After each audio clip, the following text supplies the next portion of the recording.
Merdeka belajar wujud yang nyata. Raih mimpimu juga cita-cita. Generasi emas Indonesia. Profil belajar Pancasila. Halo, selamat sore Bu Tias. Sore Pak Chandra, gimana kabarnya? Baik ini. Maaf ya, saya ganggu jadinya aktivitasnya. Oh nggak apa-apa, kebetulan ini udah selesai makan siang, jam makan siang sambil nunggu jam pulang. Oh gitu. Iya Gimana deh. Pak? Enggak sih, saya izin mau sharing sih, karena kebetulan kan Ibu Tias ngajar di SLB, tentunya lebih sabar dalam menghadapi murid seperti itu. Dan saya ingin berbagi nih, dan mungkin sekalian saya mohon pendapatnya terkait dengan permasalahan yang saya hadapi saat pembelajaran di sekolah. Oke, boleh. Kalau boleh tahu, eh, gimana permasalahan di sekolahnya Pak? Iya gini Bu Tias, saya cerita ya.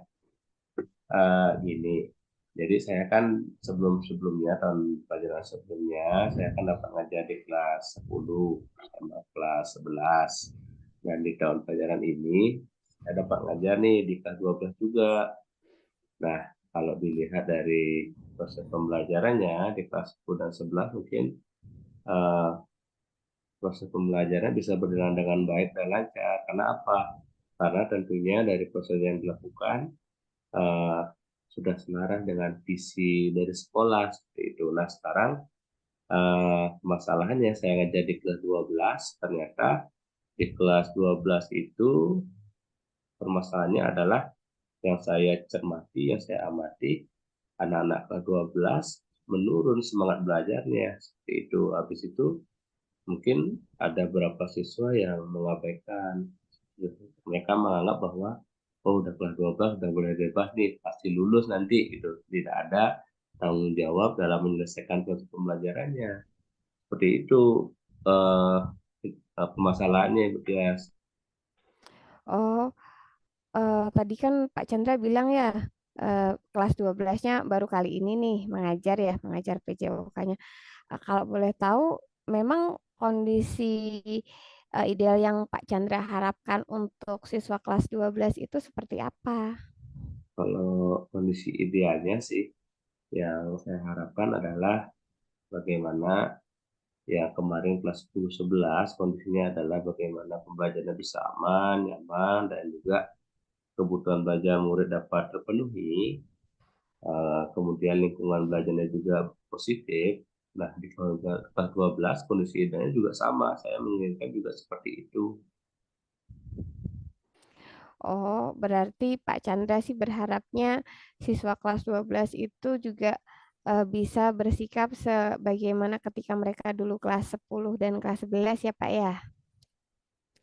Nah, kalau gitu ada nggak tantangan yang dihadapi ketika menghadapi siswa kelas 12 tersebut? Kalau dari apa yang saya sampaikan tadi, tantangannya adalah sebenarnya sebagai guru tentunya kan menuntun nih. Tantangannya adalah bagaimana menuntun. Menuntun dalam arti adalah kalau kelas 12 kan sesuai dengan kodratnya, baik itu kodrat alam, kodrat zamannya. Nah, yang jadi tantangan kodrat zamannya, di mana sering pengaruh-pengaruh dari lingkungan sosialnya itu berpengaruh juga terhadap proses pembelajaran seperti itu. Seperti contoh misalkan apa yang mereka temukan di media sosial itu juga berpengaruh kepada bagaimana mereka menyikapi proses pembelajaran di sekolah gitu loh. Jadi mereka istilahnya terlihat seperti di media sosial biasanya kan hal-hal yang mungkin berbaunya adalah misalkan ingin bebas, tidak mau dikekang. Nah, juga dalam pembelajaran seperti itu kelihatannya. Itu mungkin tantangannya. Eh, Mungkin ada yang lain Pak selain adanya kodrat zaman apa tadi medsos ya, perkembangan medsos. Lingkungan. Kalau tantangan yang lain mungkin adalah eh, menanamkan kesadaran diri mereka, bagaimana mereka dengan sadar bahwa mereka itu masih siswa kelas 12, belum sepenuhnya istilahnya selesai dalam menyelesaikan pembelajaran ataupun pendidikan di SMA, seperti itu. Kesadaran diri mereka, kemudian kesadaran diri bahwa mereka ada keyakinan kelas yang mereka harus penuhi, harus mereka taati sama-sama. Karena apa? Karena keyakinan kelas kan tentunya dari nilai-nilai kebajikan mereka sendiri, seperti itu. Sehingga kalau mereka mampu menerapkan atau melaksanakan keyakinan kelas dengan baik secara bersama-sama, tentunya pasti proses pembelajaran akan bisa berjalan dengan baik juga. Nah, tadi kan Pak Chandra sudah sampaikan tuh tantangannya ya adanya medsos juga faktor usia ya karena kan di kelas 12 itu bisa dikatakan dewasa tapi juga tidak benar-benar eh, bebas ya walaupun sebenarnya yang mereka inginkan itu kan kebebasan. Melihat tantangan yang seperti itu kira-kira eh, dalam pandangan Pak Chandra kondisi anak tersebut ada di dalam range nilai berapa sih? Kalau saat ini Pak Chandra bisa Kalau menilai. diamati, kalau di hasil observasi, nilainya mungkin masih dinilai 6 ya. Hmm, lah, kalau masih dinilai 6, memang berapa nilai yang Bapak harapkan dari anak-anak kelas Yang 12 saya tersebut? harapkan sih sesuai dengan kondisi ideal, ya saya harapkan kalau nilainya itu 1 sampai 10 mungkin dinilai 9 karena mereka udah kelas 12. Tentunya proses pembelajaran sudah berjalan sudah cukup lama ya. Seperti itu, Bu Tias.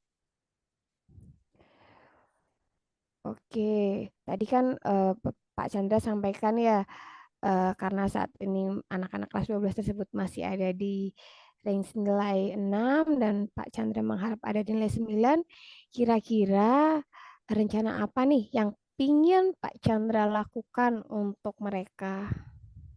Oke, kalau dilihat dari permasalahan nih, akhirnya saya punya ide nih, rencana aksi yang ingin saya laksanakan nanti. Yang pertama tentunya adalah bagaimana menerapkan pembelajaran berdiferensiasi sehingga lebih mengakomodir kebutuhan belajar murid, seperti itu. Jadi yang kedua adalah lebih sering lagi secara konsisten mungkin memberikan pemahaman dan penguatan terkait dengan kesepakatan ataupun keyakinan kelas yang sudah disepakati, bagaimana menjaga lingkungan belajar atau proses pembelajaran itu bisa berjalan dengan aman, nyaman, dan menyenangkan. Seperti itu, Ibu Tia. Oke, kira-kira kira-kira ada lagi rencana yang lain, Pak, yang bisa Bapak Rencana pertimbangkan? lain mungkin ya lagi satu, eh, refleksi deh, refleksi pembelajaran di setiap akhir materi ataupun secara berkala sehingga dapat memberikan umpan balik untuk bagaimana memperbaiki pembelajaran ke depannya, seperti itu, Ibu ya. Wah, bagus sekali tuh Pak idenya. Jadi nanti di kelas ada pembelajaran berdiferensiasi, juga ada penguatan untuk kesepakatan kelas, dan diakhiri dengan refleksi ya Pak ya. Nah, kalau boleh tahu kira-kira mau dilaksanakan kapan nih Pak? Untuk waktunya dari apa yang sudah saya sampaikan tadi mungkin cocoknya mulai semester depan karena semester ini kan udah selesai nih, udah selesai Pak anak-anak. Ya mungkin semester depan dari awal sampai nanti selesai proses pembelajaran di semester itu saya akan melaksanakan secara konsisten seperti itu dan berkelanjutan. Oke, bener ya Pak ya, karena kita ini kan ya udah masuk di semester akhir.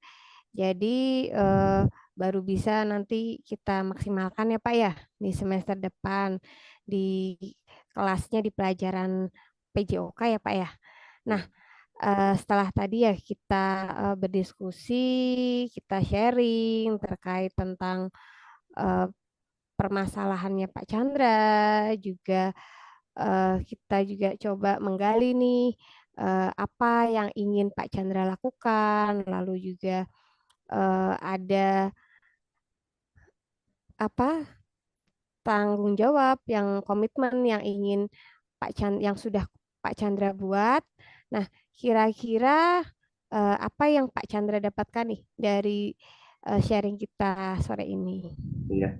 Jadi sekali lagi saya terima kasih nih sama Bu Tias karena dari dialog ini eh, cara berpikir sudut pandang saya jadi semakin terarah nih. Mulai dari bagaimana saya melihat permasalahan yang saya hadapi, kemudian tantangannya, kemudian kondisi ideal, habis itu juga tadi mengarahkan saya gimana langkah-langkah yang bisa dilakukan, habis itu tanggung jawab apa yang harus saya kerjakan gitu. Saya jadi lebih paham lah, lebih tercerahkan bagaimana mengatasi permasalahan yang saya hadapi nih di sekolah saya dalam pembelajaran saya. Jadi terima kasih ya, Bu Tias ya. Oke, sama-sama nih Pak.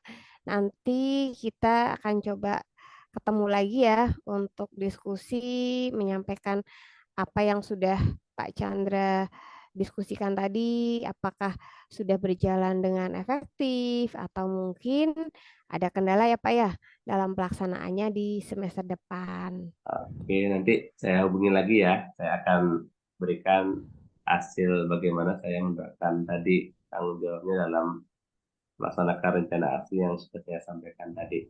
Nah, jangan bosan-bosan ya mendengar cerita saya. Siap Pak, siap ditunggu ceritanya. Kita juga saling berbagi di sini, saling Iya deh. belajar juga. Oke. Nah, sekali lagi terima kasih atas waktunya. Selamat sore ya, Bu Tias. Ya, selamat sore Pak Chandra.